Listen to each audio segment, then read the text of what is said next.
ಹಾಗಾದ್ರೆ ಒಂದು ರೀತಿಯಲ್ಲಿ ಪೂರಾ ಕೆಟ್ಟ ಪ್ರಾರಬ್ಧವೆಯೋ ಅಪ್ಪಣ್ಣಾಚಾರ್ಯರದ್ದು ಅಂತಂದ್ರೆ ಇಲ್ಲ. ಯಾಕೆ? ಸಾಕ್ಷಿ ಹಯಾಸ್ಯೋತ್ರೈ ಅಂತೇಳಿ ವೃಂದಾವನದ ಒಳಗಿನಿಂದ ಇಡೀ ರಾಯರ ಸ್ತೋತ್ರಕ್ಕೆ ಮುದ್ರೆ ಒತ್ತುವ ರೀತಿಯಲ್ಲಿ ಬಂದಿರತಕ್ಕಂತಹ ಮಾತು ಅದು. ಅಪ್ಪಣ್ಣಾಚಾರ್ಯರಿಗೆ ರಾಯರ ಸ್ತೋತ್ರದ ಅನುಭವವನ್ನು ಅಲ್ಲೇ ತಂದುಕೊಟ್ರು ರಾಯರು. ಏನುಂಟು ರಾಯರ ಸ್ತೋತ್ರದಲ್ಲಿ?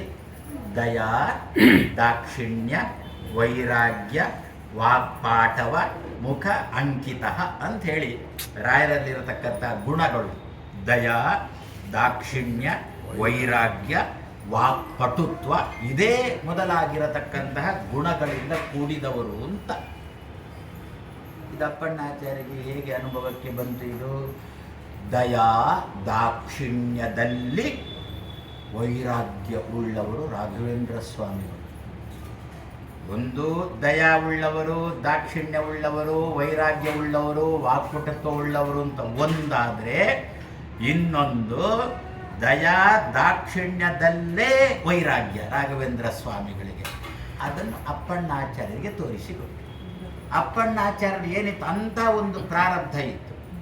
ನಿಜವಾಗಿ ನಿಮ್ಮಂಥವರಾದರೆ ಏನು ಮಾಡ್ತೇವೆ ನಾವು ಅಂತಂದರೆ, ಏನೇ ಬೈದರೂ ಕೂಡ ನಮಗೆ ಪಾಪ ಬೈದ ಬಿಟ್ಟುಕೊಳ್ಳ್ರಿ ಅಂತ ನಾವೇನು ಒಂದು ಸಮಯದ ಕಾರುಣ್ಯ ತೋರಿಸ್ತೇವೆ. ಆದರೆ ರಾಯರು ಹಾಗಲ್ಲ. ಪ್ರಾರಬ್ಧ ಕರ್ಮಕ್ಕೆ ಅನುಗುಣವಾಗಿ ರಾಯರು ನಡ್ಕೊಳ್ಳುವವರು. ಅಪ್ಪಣ್ಣಾಚಾರ್ಯರ ಪ್ರಾರಬ್ಧ ಅಂಥದ್ದು ಇತ್ತು. ಎಂಥದ್ದು ಅಂತಂದರೆ, ತಾನು ವೃಂದಾವನ ಪ್ರವೇಶ ಮಾಡುವಾಗ ಅಪ್ಪಣ್ಣಾಚಾರ್ಯ ಇರಬಾರ್ದು ಎನ್ನುವ ಪ್ರಾರಬ್ಧ ಅಲ್ಲಿತ್ತು. ಆದ್ದರಿಂದ ಅಂಥ ಸಂದರ್ಭದಲ್ಲಿ ದಯಾ ತೋರಲಿಲ್ಲ ರಾಘವೇಂದ್ರ ಸ್ವಾಮಿಗಳು, ದಾಕ್ಷಿಣ್ಯ ಮಾಡಿಲ್ಲ. ದಯಾ ದಾಕ್ಷಿಣ್ಯದಲ್ಲಿ ವೈರಾಗ್ಯವನ್ನೇ ತಾಳಿದರು. ಅಪ್ಪಣ್ಣಾಚಾರ್ಯರಿಗೆ ವೃಂದಾವನ ಪ್ರವೇಶ ಮಾಡುವಾಗ ತಾನು ದರ್ಶನ ಕೊಟ್ಟೆ. ಇದು ಅಪ್ಪಣ್ಣಾಚಾರ್ಯರಿಗೆ ಅನುಭವಕ್ಕೆ ಬಂದದ್ದು ಅಂತಾದರೆ. ಮತ್ತೆ ನಾವು ರಾಯರ ಜೀವನ ಚರಿತ್ರೆ ಅಂತ ಅದನ್ನು ತುಂಬ ಘಟನೆಗಳನ್ನು ನೋಡಿದ್ದುಂಟು, ಕೇಳಿದ್ದುಂಟು.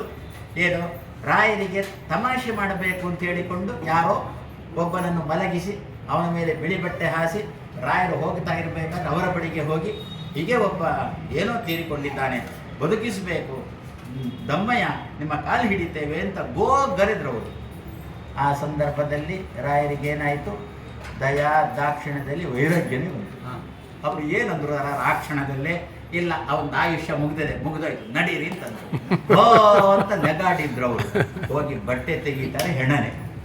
ಏನರ್ಥ? ದಯಾ ದಾಕ್ಷಿಣ್ಯದಲ್ಲಿ ವೈರಾಗ್ಯನೇ. ಯಾರು ಭಗವಂತನಿಗೆ ಕುಹಕವಾಡ್ತಾರೋ, ಯಾರು ಭಗವದ್ ಭಕ್ತರಿಗೆ ನಿಂದೆ ಮಾಡ್ತಾರೋ ಅಂಥವರ ವಿಷಯದಲ್ಲಿ ರಾಯರು ಎಂದೂ ಕೂಡ ದಯಾನೂ ತೋರುವುದಿಲ್ಲ, ದಾಕ್ಷಿಣ್ಯನೂ ತೋರುವುದಿಲ್ಲ.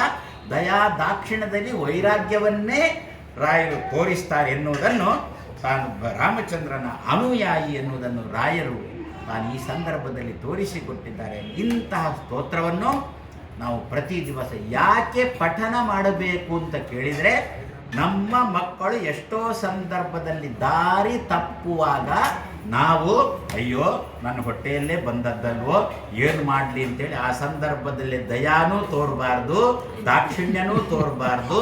ದಯಾ ದಾಕ್ಷಿಣ್ಯದಲ್ಲಿ ವೈರಾಗ್ಯವನ್ನು ತಾಳಿ ಆ ಮಕ್ಕಳನ್ನು ತಿದ್ದಬೇಕು ಎನ್ನುವುದು ರಾಯರ ಸ್ತೋತ್ರ ನಮಗೆ ಸಿಗತಕ್ಕಂಥದ್ದು. ಇದು ನಮ್ಮ ಮನೆಗೆ ಸಂಬಂಧಪಟ್ಟದ್ದಾಯಿತು. ಅದೇ ರೀತಿಯಲ್ಲಿ ನಮ್ಮ ದೇಶಕ್ಕೂ ಕೂಡ ಸಂಬಂಧಪಟ್ಟು, ಪಾಪ ಬ್ರಾಹ್ಮಣ ಓಟಿಗೆ ನಿಂತಿದ್ದಾರೆ, ಭೀಷ್ಮರಂತೆ, ಪಕ್ಷ ಕೆಟ್ಟದ್ದು, ಅವ ಒಳ್ಳೆಯದಿರ್ಬೋದು. ಕುಲಕರ್ಣಿ ಆಗಲಿ, ದೇಶಪಾಂಡೆ ಆಗಲಿ, ಯಾರೇ ಆಗಲಿ, ಅವರು ಬ್ರಾಹ್ಮಣನಾಗಿದ್ರು ಕೂಡ ನಿಂತ ಪಕ್ಷ ಕೆಟ್ಟದ್ದಾಗಿದ್ದರೆ ಇಂತಹ ಸಂದರ್ಭದಲ್ಲಿ ಅವರ ಮೇಲೆ ನಮಗೆ ದಯಾನೂ ಇರಬಾರ್ದು, ವೈರಾಗ್ಯವನ್ನೇ ತಾಳಬೇಕು ಅಂತ ರಾಯರ ಸ್ತೋತ್ರ ನಮಗೆ ತಿಳಿಸಿಕೊಡುತ್ತೆ. ಆವಾಗ ಮಾತ್ರ ದೇಶ ಕಟ್ಟಲಿಕ್ಕೆ ಸಾಧ್ಯ ಆಗುತ್ತೆ, ದೇಶವನ್ನು ಮುನ್ನಡೆಸಲಿಕ್ಕೆ ಸಾಧ್ಯ ಆಗುತ್ತೆ. ಆ ನಿಟ್ಟಿನಲ್ಲಿ ನಾವು ಬ್ರಾಹ್ಮಣರೆಲ್ಲ ನಾಡ್ದು ಜೂನ್ 4ನೇ ತಾರೀಕಿನ ತನಕ ಮಾತ್ರ ಅಲ್ಲ, ಸದ್ಯಕ್ಕೆ ಮುಂದೆ ಬರುವ 5 ವರ್ಷ ತನಕನೂ ಕೂಡ ಇದೇ ರೀತಿಯಲ್ಲಿ ರಾಯರ ಸ್ತೋತ್ರವನ್ನು ಪಾರಾಯಣ ಮಾಡಿ ದೇಶಕ್ಕೆ ನಮ್ಮ ಕೊಡುಗೆಯನ್ನು ಕೊಡೋಣ ಅಂತ ಹೇಳಿ ನಮ್ಮ ಜೋಶಿಯವರು, ವಿಠ್ಠಲ ಜೋಶಿಯ, ಹೌದು, ವಿಠ್ಠಲ ಜೋಶಿಯವರ ಮನೆಯಲ್ಲಿ 2 ಮಠದ ಪೂರ್ವಾಶ್ರಮ, ಒಂದು ಮಂತ್ರಾಲಯ ಮಠದ ಪೂರ್ವಾಶ್ರಮ, ಇನ್ನೊಂದು ಮುಳುಬಾಗಿಲು ಮಠದ ಪೂರ್ವಾಶ್ರಮ ಒಂದು ಬದಿಯಲ್ಲಿ ಶ್ರೀಪಾದರಾಜರು, ಇನ್ನೊಂದು ಬದಿಯಲ್ಲಿ ರಾಯರು. ಹೀಗೆ ಯಾವ ಜನ್ಮಾಂತರದ ಸುಕೃತವೋ ಏನೋ ಇಂಥ ನಿಮ್ಮ ಮನೆಯಲ್ಲಿ ಆಚಾರ್ಯ ಮಧ್ವ ಕರಾರ್ಚಿತ ಅನೇಕ ಪ್ರತಿಮೆಗಳ ಪೂಜೆಯನ್ನು ನಡೆದಿದೆ.